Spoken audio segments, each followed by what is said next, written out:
one little editorial note here. While it is not mandatory, whatever idea you're looking at should probably be something that you have a real interest in so that your energy is sustained over a long period of time. Businesses usually take a long time to kind of get up and running, and then they take a lot of time to actually operate them if you want to operate them well. So it should be something that you really have an interest in. Okay, that's just a thought for consideration, because it becomes easier to stay involved with it.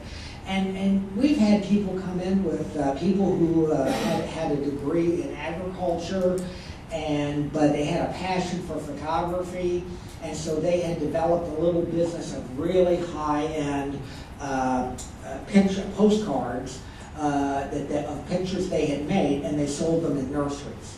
Okay, not a huge business, but a business that was well targeted, and they had a lot of passion for that, and so that's kind of how they've made it go. We've had other people who had careers in television production who are now kind of morphing into other kinds of video production in a world where more people are doing videos on their own and that sort of thing.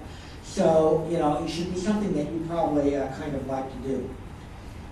One of the areas that you really want to be thinking about understanding most is, frankly, your idea. What exactly is your business idea? And this is something, we call this the elevator pitch. And the elevator pitch is something that in the space of 3 floors of an elevator ride, 45 seconds, you could explain your idea to people. And a lot of the stuff we're going to go through here tonight, very importantly, it's not important that you grasp it right away. All this stuff will be more awkward at the beginning than it is after you've had a chance to work with it for a while. One of the problems or the challenges as an adult is that if you see a movie, you're seeing the finished movie. What you're not seeing is the first draft of the movie was probably 2.5 hours long, and getting it down to 90 minutes was a messy process. Okay?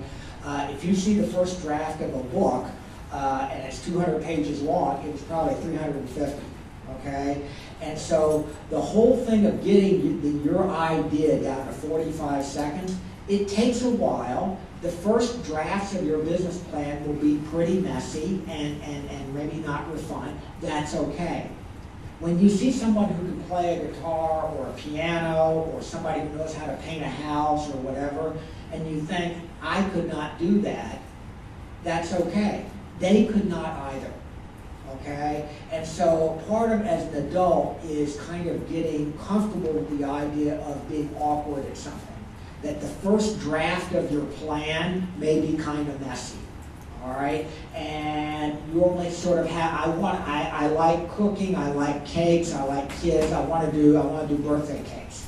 It may take you a while to figure out that what you want to do is be the #1 baker of Harry Potter cakes in this part of the county, and that, my God, when you see the cake, you're going to think Harry's going to fly off the cake at you. Okay?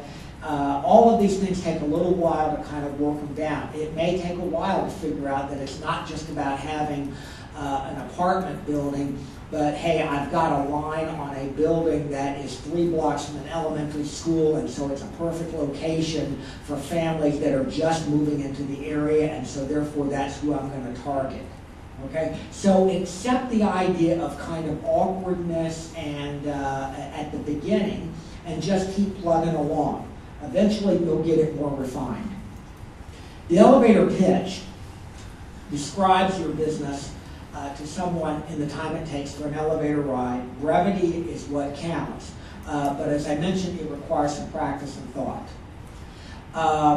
It should kind of state your business concept, and I'm going to go through a few of these examples.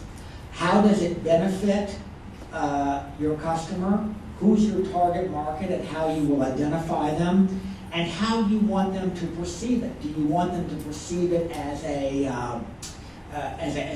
cost idea, or a luxury idea, or give you another example? We're going to talk about Spanx here in a little bit, which is a ladies' line of undergarments started by somebody not too far from here on $5,000, okay? And one of the things that made it successful was that she saw it as a fashion business, which means that I can make these things in lots of colors and yada yada, and now somebody, instead of having one pair, can have 5 pairs. Okay, that was and it also has a big impact on where the stuff is displayed in stores and everything else. Okay, and kind of how you see your business is really critical in that regard. Okay, here's an example of one. Now I just picked one here, a very simple one, because everybody's heard of Google and that sort of thing. It might be, do you know that millions of people search Google every day using keywords to find what they're looking for? I help business owners get to their website ranked in the top positions in the Google results. This helps increase business revenue by bringing targeted leads directly to them.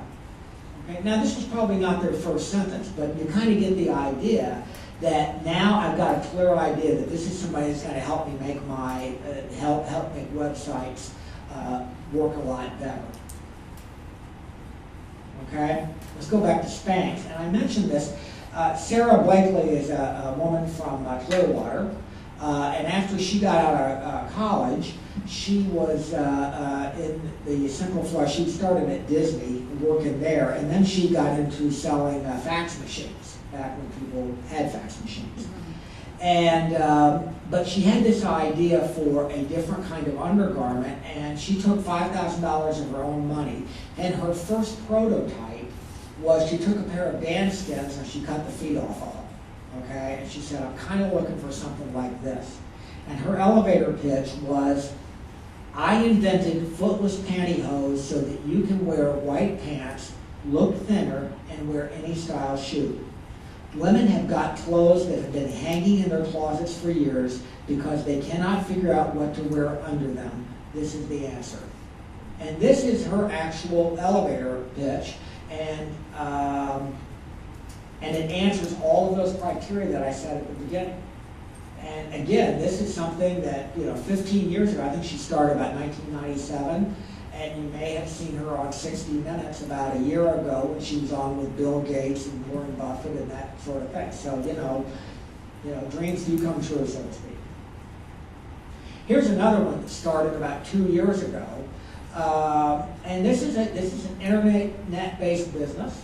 It's based around the idea that men find shaving and shopping and grooming kind of a hassle. How can you make it easier?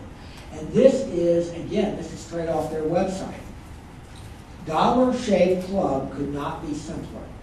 Select one of our great razors, pay one low monthly fee, and we'll send them right to your door. No more overpaying for fancy brand name shave tech. No more forgetting to buy your blades. Okay, and so they've got the beginnings there of this is in many respects one of the most important parts of the business plan is really kind of understanding what your idea is. And then now to kind of show you how you might put that into a format, I'll show you the original one from Zipcar. Okay, this was before they discovered college students. And you kind of use this format for urban dwellers who need a car from time to time, but not all the time. The Zipcar company is a flexible personal transportation company that provides as you need, when you need, automotive transportation.